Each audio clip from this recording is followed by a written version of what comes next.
mikroba Lactobacillus bulgaricus pada proses pembuatan yogurt.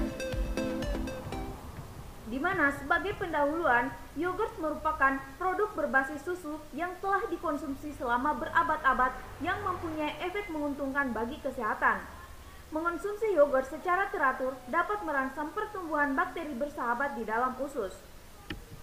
Manfaat yogurt salah satunya adalah yang pertama melancarkan pencernaan, kemudian yang kedua meningkatkan fungsi otak, kemudian yang ketiga menjaga kesehatan usus, yang keempat memperkuat tulang, dan yang kelima adalah sumber protein yang baik. Berikut merupakan kandungan yang terdapat pada yogurt. Dapat dilihat pada tabel berikut. Salah satu ciri yang terdapat pada produk yogurt yaitu dia kental dan asam.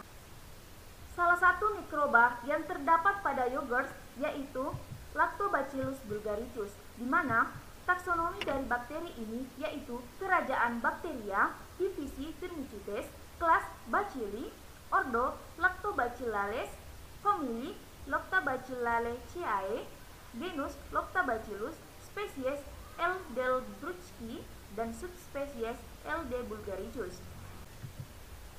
Kemudian, ciri-ciri bakteri ini memiliki ukuran 0,5 sampai 0,8 kali 2 sampai 9 mikrometer. Kemudian, dia tidak dapat bergerak, dapat dijumpai secara tunggal atau rantai pendek, tidak membentuk spora, uniseluler, bersifat mikroaerobik dan anaerobik. Adapun komponen sel mikroba tersebut yang pertama adalah kapsul, di mana kapsul ini terbuat dari karbohidrat, nitrogen atau fosfor. Kapsul dan lapisan lendir ini berfungsi sebagai perlindungan sel terhadap dehidrasi cadangan makanan, perlindungan terhadap fagositas, dan pertahanan diri. Kemudian, kapsul ini juga dilengkapi perlindungan terhadap sistem pertahanan sel inang. Kemudian yang kedua ada dinding sel, di mana dinding sel ini tersusun dari peptidoglykan yang berfungsi untuk memberi bentuk sebagai bahan pelindung, mengatur keluar masuknya zat, dan berperan dalam pembelahan sel. Kemudian yang ketiga ada membran plasma, di mana membran plasma ini tersusun dari protein dan lemak yang berfungsi untuk mengatur transportasi zat dari luar keluar sel. Kemudian ada ribosom, yang dimana ribosom ini sebagai tempat sintesis protein. Kemudian pili ini merupakan rambut halus yang muncul dari dinding sel yang berfungsi untuk melekatkan diri dari suatu permukaan benda dan sebagai saluran untuk menyalurkan materi genetik dalam peristiwa konjugasi. Kemudian sitoplasma, di mana sitoplasma ini sebagai tempat berlangsungnya reaksi metabolik. Kemudian flagela, di mana flagela ini dimiliki oleh beberapa prokaryota sebagai alat gerak. Kemudian yang terakhir adalah nukleus atau DNA, di mana nukleus ini adalah nukleus sama tempat berkumpulnya DNA kromosomal bakteri. Kemudian morfologi dari bakteri ini yaitu berbentuk basil gram positif yang ditandai dengan panjang dan kadang-kadang mereka membentuk filamen, berpasangan atau berbentuk rantai, kemudian dia berbentuk batang atau ujung membulat. Kemudian dia memiliki struktur yang kompleks. Selain itu, bakteri ini juga memiliki bentuk berbelit-belit yang memiliki 3 lapisan. Yang pertama adalah eksternal, menengah, dan internal. Bakteri ini juga termasuk dalam golongan prokaryotik.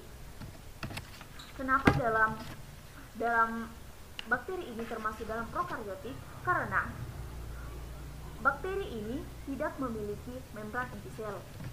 Kemudian kita masuk pada perkembangbiakan, di mana kondisi optimal perkembangbiakan Lactobacillus bulgaricus ini terjadi pada fase eksponensial atau logaritmik, di mana pada fase ini kecepatan pertumbuhan sangat dipengaruhi oleh medium tempat tumbuhnya seperti pH dan kandungan nutrien, juga kondisi lingkungan termasuk suhu dan kelembapan udara. Dapat kita lihat pada grafik berikut.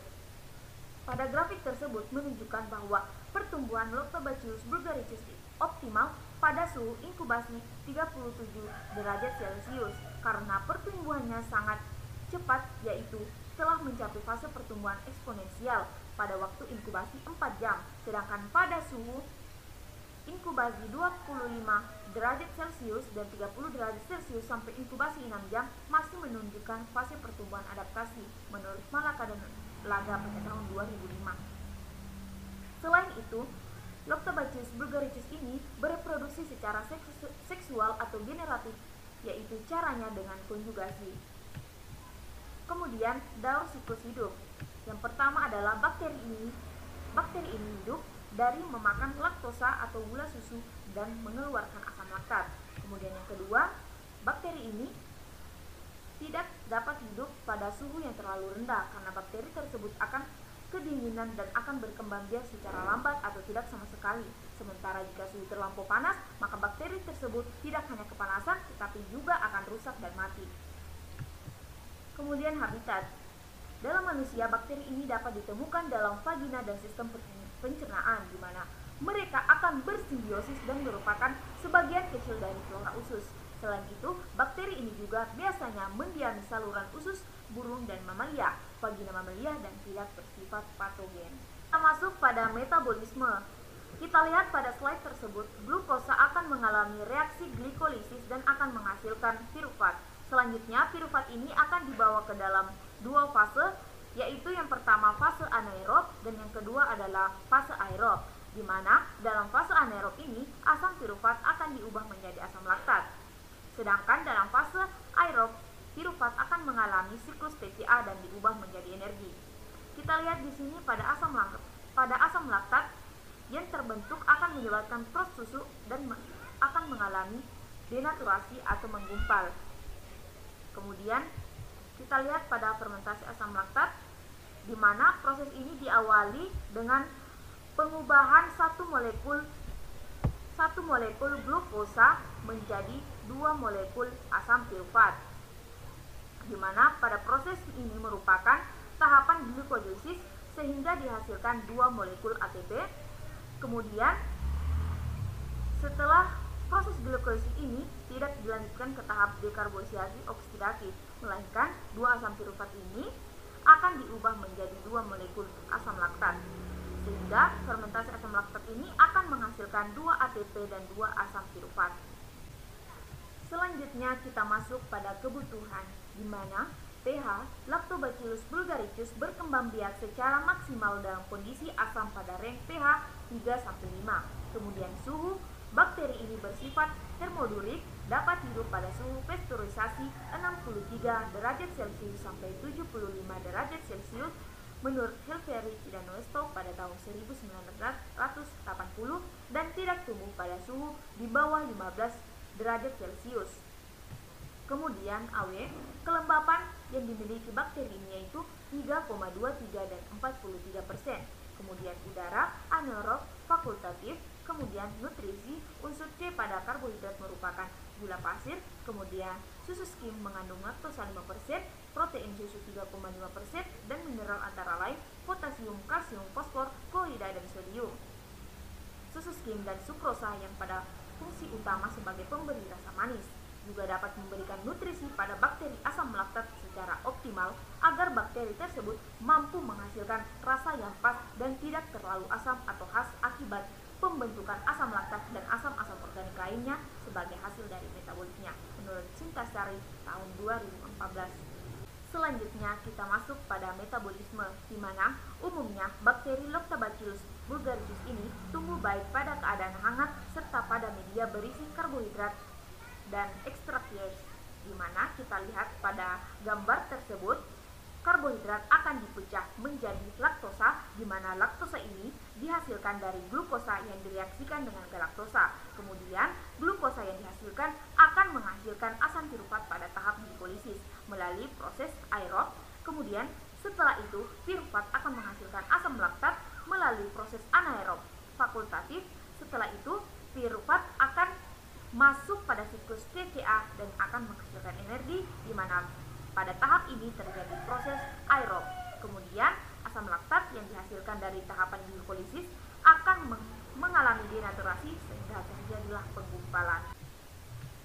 Kemudian kita masuk pada diagram alur pembuatan yogurt, di mana susu skim, pemanis sukrosa, dan stabilisasi gelatin dicampur menjadi 1, kemudian dipasteurisasi 190 derajat Fahrenheit dalam 40 menit, kemudian dihomogenisasi 135 sampai 140 derajat Fahrenheit, kemudian masuk pada tahap pematangan, di mana pada tahap ini tahan pada suhu 111 derajat Fahrenheit 4 jam sampai pada pH 3,9, kemudian didinginkan sampai suhu 75 derajat Fahrenheit untuk mendapatkan tekstur yang lembut.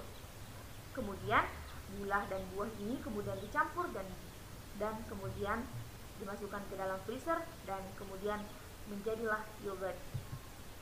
Di mana metode yang digunakan yang pertama adalah isolasi bakteri Lactobacillus bulgaricus, di mana Lactobacillus bulgaricus ini diisolasi dari yogurt komersial.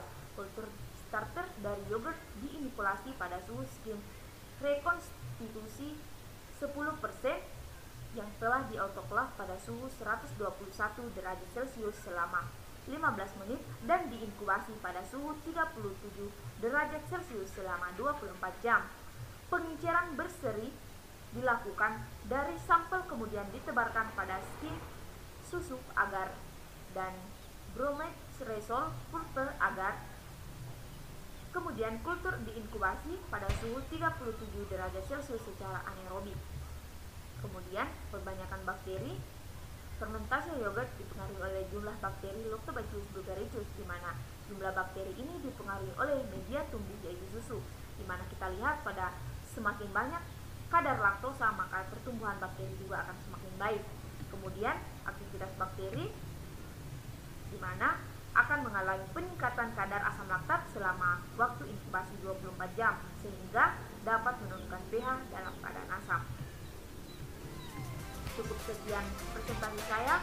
Saya ucapkan wabillahi taufiq wal hidayah. Wassalamualaikum warahmatullahi wabarakatuh.